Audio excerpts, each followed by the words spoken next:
Once you understand that you're dead to the guilt of sin, just like the great man of God, William Romaine, I showed you what he said. If you want sin to be dethroned from your heart, or from the heart of anyone that you love, you must first remove it from their conscience.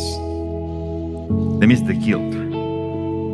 If it is not mortified in guilt, it will not be mortified in the heart. In other words, people who feel guilty are the people that keep on falling into sin. Let that sink in for a while. People who feel guilty, when we make someone feel guilty, something we can make people feel guilty, we have doomed them to commit that sin. When a child is being abused by an adult, even sexually, all right, the child is innocent.